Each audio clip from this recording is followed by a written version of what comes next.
Ya, Shalom. Nah, saudaraku yang paling dikasihi, paling dicintai, paling disayangi oleh Tuhan Yesus.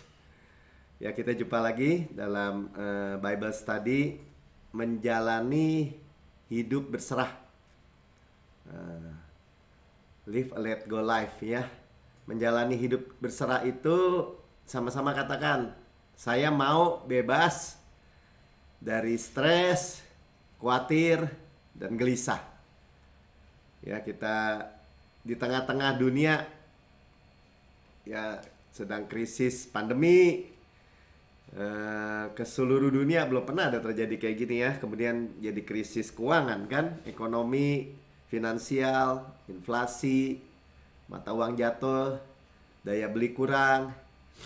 Kemarin Ibu Lili kasih lihat bahwa sekarang orang beli rumah pakai uang cash. Ya takut sama bank juga kali ya, karena bunga bank turun. Krisis energi karena perang sekarang lagi. Ya minyak goreng, ya energi mahal. Nah, belum lagi isu-isu perang dunia ketiga atau apapun ya. Tapi yang kita dengar dan khususnya di bab ke-9 ini tentang shalom ya. Nah, rest itu berkaitan dengan masuk ke dalam shalom ya, masuk ke dalam shalomnya Tuhan ya, kerajaan shalom, sama-sama katakan kerajaan shalom. Dan kita bersyukur ya, Tuhan Yesus di dalam firman kita udah dengar mengundang gitu, ayo datang yang letih lesu beban berat oleh karena agama, oleh karena tuntutan, ayo datang ke saya ya, dan belajar. Kayak kita hari ini belajar tentang Yesus dan karyanya yang sempurna. Datang belajar kepadaku tentang irama kasih karunia yang tidak memaksa. Jadi tadi tuntutan memaksa, ini tidak memaksa ya, rest. Dan kita didudukkan, kita duduk dekat kaki Yesus, kita duduk di tahta Tuhan. Kita udah dengar di bab-bab yang sebelumnya ya. Posisi yang menentukan penyediaan, yang menentukan perlindungan, yang menentukan apalagi penyediaan, pemeliharaan, perlindungan, ya luar biasa. Ya, jadi walaupun situasi sekitarnya masih keadaan tidak baik, kita duduk dulu. Nah, itu juga kunci yang luar biasa ya. Duduk dulu baru hasil. Nah, di bab 9 ini, saudara yang mendengar di rekaman YouTube, saudara boleh like, subscribe, dan share. Menjadi bagian dari kami semua nih, memberitakan Injil kabar baik, memberitakan tentang Yesus dan karyanya yang dibutuhkan. Dunia sedang dalam kegelapan. Ya, bagi orang dunia itu benar-benar menakutkan. Ya, karena krisis, nggak ada jawaban, ya, nggak ada solusi, nggak ada jalan keluar, itu benar-benar menakutkan. Kalau saudara belum apa-apa, saudara udah punya solusi. Aku jalan, kebenaran, dan hidup. Ya, Yesus itu hikmat, kebenaran, kekudusan, penebusan. Ya, saudara udah punya solusi, belum apa-apa. Ya, nah kita tinggal tune in aja. Nah, ini judulnya kalau bahasa Inggris tune in, bahasa Indonesia selaras dengan shalom. Ya, tune in. Jadi kalau kita setel radio tuh tune ya, masuk aja di frekuensinya. Nah, waktu masuk ke dalam frekuensinya, kita masuk di dalam kerajaan shalom. Ya, kemarin tahtanya kita udah tahu ya. Kita duduk, udah aminkan aja. Saya duduk bersama Yesus, saya nggak takut. Sama-sama katakan, saya nggak takut. Ya, saya nggak khawatir. Karena Tuhan yang suruh kan, Melki jangan khawatir. Amin Tuhan, Melki jangan khawatir. Misalnya saya katakan sama diri saya sendiri. Ya, saya masuk ke dalam shalom. Nah, ini yang kita mau renungkan ya. Kenapa kita shalom? Ya, Tuhan bedakan kan, duduk dulu, disediakan hidangan seperti ini, dengar firman, dengar kebenaran yang benar-benar. Ya, jangan kebenaran yang manipulasi, yang dicampur-campur. Ya, yang beracun tuh yang dicampur-campur, saudara. Kalau yang murni nggak mungkin beracun. Ya, Tuhan menyediakan hidangan. Sama-sama katakan, Tuhan menyediakan hidangan bagi saya di hadapan lawan-lawan saya. Jadi di hadapan masalah yang masih kelihatan, Tuhan sudah menyediakan hidangan. Ya, makanya kita dengar kan, gimana sih Kaleb bisa bilang orang di sana ada raksasa, dia lihat juga kok di Kanaan, di tempat res katanya. Mana ada raksasa, Leb? Dia bilang raksasa itu roti buat saya. Masalah itu roti buat saya. Bukannya kita setuju dengan masalah atau berdamai dengan masalah, bukan ya. Masalah itu roti buat saya bilang. Kenapa?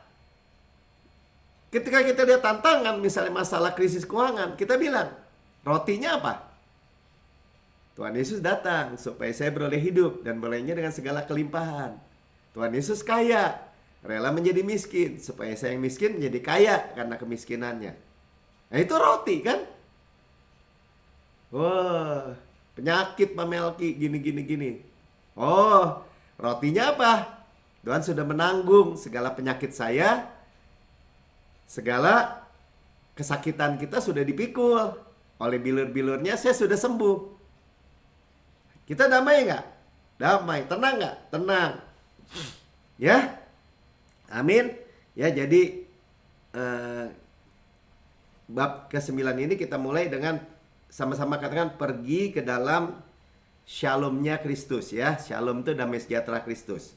Ya, bukan shalomnya dunia. Dunia juga punya peace atau bahasa Inggrisnya peace ya. Punya damai, peace dunia ya, nanti kita dengar. Tapi kita masuk ke dalam shalomnya Kristus. Nah, Tuhan Yesus ketika ini di Markus 5 25 sampai 34 ya, nggak usah dibuka dulu ya, Mik. Itu cerita tentang bagaimana Tuhan Yesus diundang sama Yairus, kepala rumah ibadat, bahwa anaknya sakit hampir mati.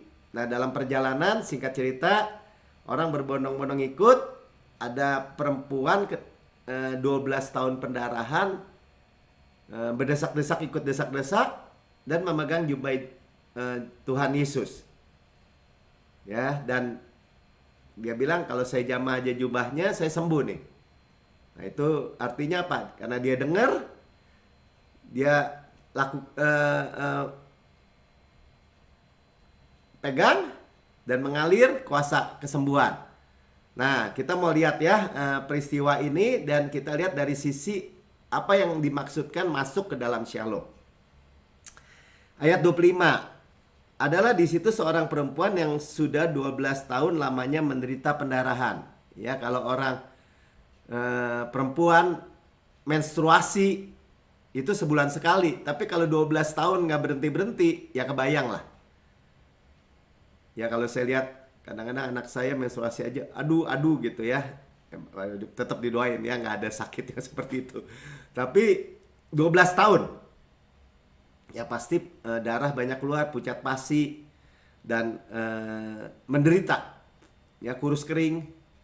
Ya, 25, ia telah berulang-ulang diobati berbagai tabib. Berarti dia udah kemana-mana dan sehingga telah dihabiskan semua yang ada padanya. Jadi uangnya juga udah habis, jatuh miskin. Sakit, jatuh miskin. Fisik lemah. Lama lagi.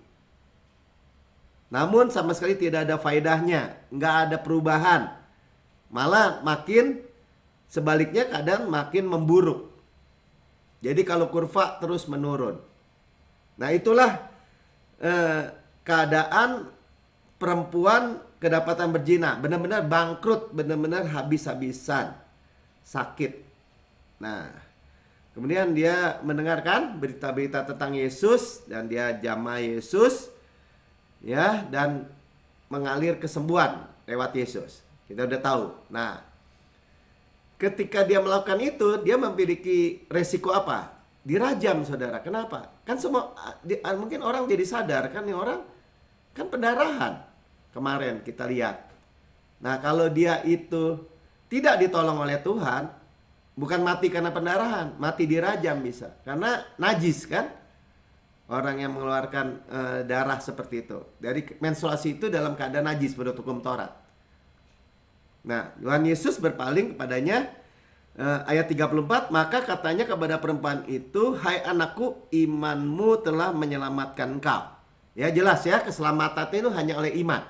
Sama-sama katakan keselamatan itu hanya oleh iman.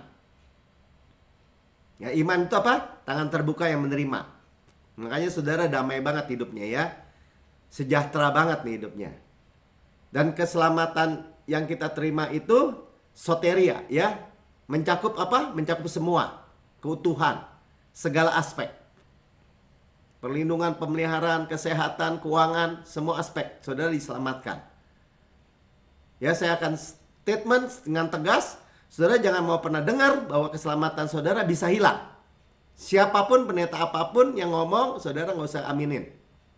Saudara aminin keselamatan saudara ada kekal. Karena itu firman Tuhan katakan. Karena karyanya sekali dan untuk selama-lamanya efeknya. Yang percaya katakan amin. Ya, karena iblis mau mencuri, mengambil aspek-aspek dari keselamatan itu. Ya, dia nggak bisa mencuri lagi keselamatan nanti pas pulang masuk neraka gitu, nggak bisa. Tapi kan ketika kita hidup di dunia ini, aspek yang lain oleh bilur-bilur Yesus kita sudah sembuh misalnya. Kalau dia bilang, wah keselamatan bisa hilang. Nah, kan lu yang ngomong ya, makanya gue bisa ambil kesehatan lo. Dia yang kaya rela menjadi miskin supaya kamu yang miskin menjadi kaya karena kemiskinan. Tuhan Yesus kan? Keselamatan bisa hilang. Nah, keselamatan keuangan kamu diambil oleh iblis. Kan lu yang bilang bisa hilang. Saudara paham? Ya, jangan buat tragedi, mengulang-ulang tragedi orang Israel. Kita ingat ya, tragedi orang Israel pertama di Gunung Sinai. Udah dikasih karunia, minta hukum Taurat. Dikasih, ya mati. Udah ditutupin hukum Tauratnya, dibawa tabut.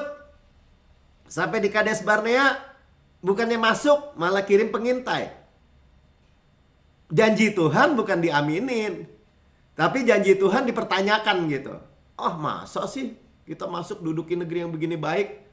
Jangan-jangan Tuhan sodorin kita di makan raksasa. Nah gitu. Itu contoh aja ya, contoh.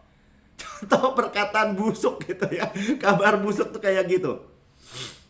Nah, saudara, keselamatan oleh iman. Artinya apa?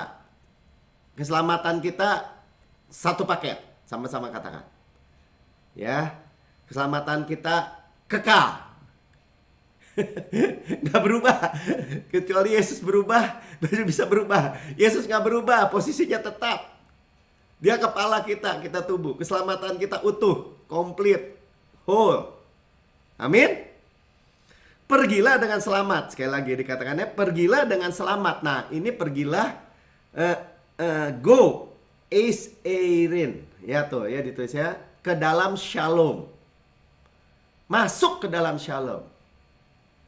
Ya, dan sembuhlah dari penyakitmu. Terima kesembuhan, ya. Masuklah ke dalam shalom. Nah, ini yang kita mau renungkan malam ini lebih lagi ya. Jadi walaupun keadaannya buruk dan dia dapat beresiko juga dirajam, ketika masuk ke dalam shalom aman. Tuhan melindungi, Tuhan memelihara, Tuhan menyediakan. Yang percaya katakan amin. Ya, jadi kita juga menanti kita ada kekuatan yang baru. Kita sudah dengar ya, Yesaya 40 ayat 31. Ya, tetapi orang-orang yang menantikan Tuhan mendapat kekuatan baru. Exchange power. Ya. Jadi saudara nih kalau dibilang hidup yang baru. Hidup siapa? Hidup Yesus. Kekuatan yang baru. Kekuatan siapa? Power siapa? Yesus. Ya, itu hebatnya orang yang duduk gitu. Menantikan aja Tuhan. Pertolongan Tuhan, pemeliharaan Tuhan. Ya, dan selanjutnya kan menjelaskan tentang percepatan ya. Seumpama Raja Wali naik terbang dengan kekuatan sayapnya. Ya, dalam bahasa yang lain dikatakan dengan, ya kalau bahasa olahraganya speed and power gitu ya. Kekuatan sayap Raja Wali itu cepat dan kuat. Berlari tidak menjadi lesu, berjalan tidak menjadi lelah. Artinya apa? Ya, yang kita belajar hari Minggu, saudara bisa lihat ya, bahwa kita bicara tentang kekuatan baru, kekuatan tubuh dan dimudahkan. Kita bicara tentang kesegaran dan berbuah. sampai masa banyak umur kita. Amin. Ya. Jadi ya pegangan aja sama Yesus ya, menyaman dengan iman. Ya, jadi keluar dari posisi stres, khawatir, gelisah. Masuk ke dalam kerajaan Shalom. Sama-sama katakan, saya ini ada di dalam kerajaan Shalom. Ya, dunia ini nggak memiliki Shalom, saudara. Memiliki jenis yang berbeda, damai yang berbeda. Itu persoalannya, ya. Ya kita doain deh supaya Rusia sama Ukraina damai gitu. Maksudnya nggak perang lagi, cuma segitu aja.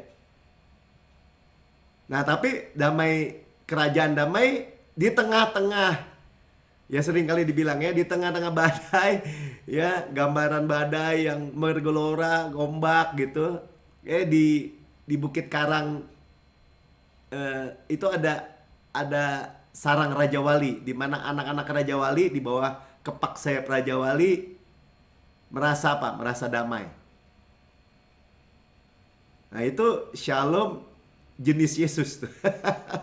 Bukan tergantung kondisi gitu maksud saya. Ya, kenapa? Karena kita di bawah sayapnya.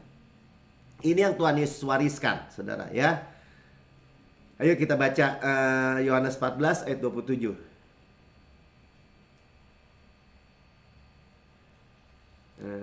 Damai sejahtera. Kalau saudara baca damai sejahtera, itu Shalom. Shalom itu apa Pak Melki? Peace of mind, kesehatan, kemakmuran. Paling gampang gitu aja. Damai di pikiran, ya karena orang khawatir kan di pikiran. Ya pikirannya khawatir aja, mikirnya khawatir aja. Nggak ada persoalan, mikir persoalan. Orang lagi tenang-tenang, misalnya ini kalau rumah kebakaran gimana? Misalnya gitu, bisa itu tuh khawatir macam-macam yang kayak gitu. Ya, damai di pikiran, kesehatan dan kemakmuran. Itu Shalom ya Tuhan ya, mencakup luas juga. Damai sejahteraku, nah, my Shalom ya, ku berikan atau ku wariskan. Jadi saudara menerima warisan Shalom Kristus ya. Nah, kan buktinya ditulis juga, dan apa yang kuberikan tidak seperti yang diberikan oleh dunia kepadamu. Ya, saudara lihat, jadi dunia juga punya peace, tapi berbeda.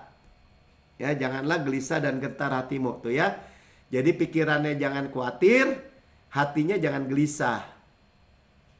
Gelisah, gentar, cemas sama aja lah ya.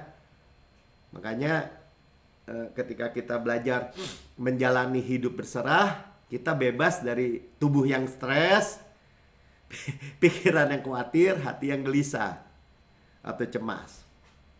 Ya, bebas dari itu. Nah, sekarang kita lihat kan, kita mulai lebih mendalami. Saudara, kadang-kadang saya mikir, ini kita bicara tentang rest, kok makin lama makin rumit ya. Jangan-jangan makin rumit nih. Enggak saudara ya, saya nggak mau bikin makin rumit. Saudara betul, akarnya makin dalam saudara. Ketemu air, ya air kehidupan. Saudara makin kokoh gitu loh. Saudara saya. Saudara nggak perlu pusing, Shalom dari mana Pak Melki? Saya nggak punya duit, Shalom dari mana? Saya begini, saya begitu. Masalah saya belum beres-beres. Nah gitu kan, Shalom diwariskan. Saudara nggak usah usahakan. Saudara terima, sama-sama katakan, saya terima Shalom yang Tuhan wariskan. Ya kan, jadi kalau saudara saya menerima warisan, ya saya kan tinggal terima. Ya misalnya saya diwariskan almarhum ayah saya rumah, ya saya tinggal terima dong. Rumahnya ada saya nggak terima, ya rumahnya tetap rumah. Tapi saya nggak nikmati. Jangan mau begitu ya. Jadi saudara gampangnya masuk ke dalam Shalomku tadi kepada perempuan yang sembuh itu. Perempuan 12 tahun pendarahan. Artinya terima Shalomku. Nah, kita tinggal bilang, saya terima. Amin. Ya, terima dengan iman. Terima aja. Ya, dan Tuhan itu bicara ini waktu perjamuan terakhir ya. Waktu perjamuan terakhir, The Last Supper. Jadi warisan kita benar-benar. Nah, warisan setelah ada yang mati baru kita terima warisan kan? Nah, Yesus sudah mati. Nah, ini gambarannya apa? Apapun situasi yang kita sedang hadapi, ya, masuk ke dalam shalomnya, sudah dibayar. Maaf. Ya, nah, buat pertimbangan aja ya, buat perbandingan. Ya, shalomnya dunia lewat berbagai cara. Ya, saudara sering nonton film, kalau orang lagi frustrasi, kemudian dikebar, minum-minum, ya, makan narkoba, obat penenang, mabuk, atau dia pakai aromaterapi lah biar tenang, nggak bisa tidur. Pakai hipnotis bahkan ada orang tidur ya, pakai yoga atau terapi gelombang kejut kalau yang udah sakit jiwa, ya. Dan semuanya memiliki side effect. Bukan itu, makanya saya cuma mau bilang, bukan ceritain supaya saudara banyak pengetahuan, bukan itu. Bukan itulah yang disebut Shalom Kristus itu ya. Ya, oke. Nah, sekarang caranya gimana? Ya kan masuknya. Ya bukan cara metode, saudara ya. Tuhan kasih tahu semua. Jadi mudah sebenarnya, mudah sekali. Filipi 4 ayat 6 sampai 7. Kan dibilang gini, janganlah hendaknya kamu khawatir tentang apapun juga. Sama-sama katakan apapun juga. Supaya jangan lupa ya. Kalau soal gini Tuhan mah nggak bisa lah. Bisa semua. Pokoknya jangan apapun juga ya apapun juga. Ya, jadi kalau Tuhan bilang jangan khawatir, lihat burung, jangan khawatir, lihat bunga bakung, ya, jangan khawatir, lihat aku. Yang paling penting, ya, kata Tuhan, lihat Tuhan, ya. Tapi nyatakanlah dalam segala hal keinginanmu, segala hal, sekali lagi katakan segala hal. Tadi apapun juga, segala hal. Saudara mulai menyadari ya, kenapa saya selalu bilang, ini kalau Tuhan ngomongnya absolut mutlak. Segala hal, apapun juga. Ya, kepada Allah dalam doa dan permohonan dengan ucapan syukur. Ya, sebenarnya saudara tinggal artinya bawa aja ke Tuhan. Tuhan, saya khawatir nih. Perdarahan tadi kan, atau saya khawatir nih keuangan. Ya, saya taruh aja dah di bawah kasih karuniamu. Saya bersyukur. Ya, kepala sehat, tubuh sehat. Kepala kaya, tubuh kaya. Ya saudara, dalam doa artinya jangan diam aja gitu. Ya. Damai sejahtera Allah, nah shalom Allah ini masuk kan kita kan. Shalomnya Tuhan ini yang melampaui segala akal. Nah, ini seru ya. Kalau udah melampaui segala akal itu, ya segala pikiran manusia ya, mendalam, tetap, continue. Udah di luar, supranatural lah. Supranatural, sama-sama katakan supranatural. Supranatural ya. Memelihara hati dan pikiranmu dalam Kristus Yesus ya. Jadi hati kita dipelihara nggak jadi apa? Nggak gelisah lagi. Pikiran kita nggak stres lagi, nggak khawatir lagi tadi kan. Tadi kan kita belajar ya, tubuh kita jadi nggak stres, betul. Ya, dalam Kristus Yesus. Nah, jadi cara masuknya apa? Ya bawa aja ke Tuhan. Ya, lalu kita dengar, ya lempar aja ke Tuhan. Tuhan, bukan urusan saya lagi, urusanmu. Sama aja. Jangan dipegangin khawatirnya, dilepas aja. Tuhan, saya serahkan kepadamu. Janganlah hendaknya khawatir tentang apapun juga, tapi nyatakanlah. Berarti kan serahkanlah. Tuhan, saya punya persoalan nih. Kerjaan nih. Begini nih, begini. Tuhan, saya nggak sanggup, tapi engkau sanggup. Saudara nggak usah malu begitu. Saya perlu hikmatmu, nggak usah malu. Amin. Ya. Nah, tadi konteksnya apa dong? Tuhan bilang, damai sejahteraku kuwariskan. Ya, saya terima. Tadi kan Yohanes 14 ayat 27 ya. Yohanes 14 ayat 26 sih bagian terakhir ya. Saya mau kasih tahu aja. Tetapi penghibur yaitu Roh Kudus yang diutus oleh Bapa dalam namaku, dialah yang akan mengajarkan segala sesuatu kepadamu dan akan mengingatkan kepada kamu semua yang kukatakan kepadamu. Nah, jadi konteks damai sejahteranya ketika Yesus mewarisi itu ya, bahwa Tuhan itu menyediakan parakletos, penghibur. Ya, ketika kita mau terima, maksud saya gitu ya. Kita terima seorang yang dipanggil untuk mendampingi kita untuk menolong. Nah gitu. Dan yang mendampingi kita untuk menolong, Bapak tahu ada mana mendampingi kita untuk menolong? Ya parakletos itu artinya itu, penghibur itu. Tetapi penghibur, parakletos artinya apa? Seorang atau seorang pribadi yang dipanggil untuk mendampingi kita untuk menolong. Hebat ya?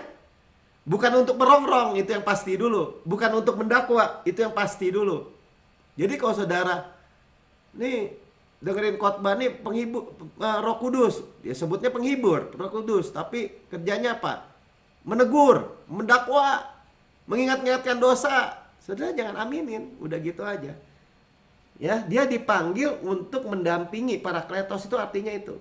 Ya, mengajarkan kita segala sesuatu. Jadi saudara masalahnya apa? Persoalannya apa? Situasinya apa?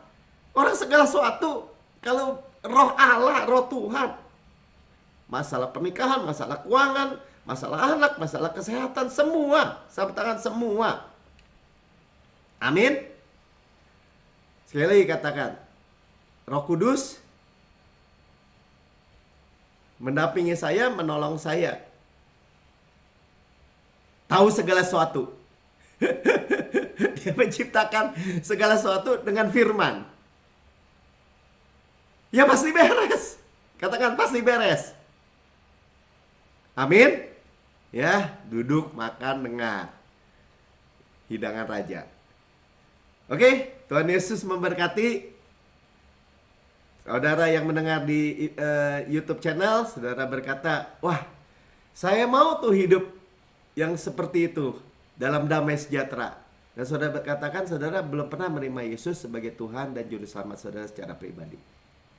Saudara bukan kebetulan mendengar tayangan ini. Saudara boleh ikuti saya berdoa untuk menerima Tuhan Yesus sebagai Tuhan dan Juru Selamat pribadi saudara. Katakan, Tuhan Yesus yang Maha Mulia,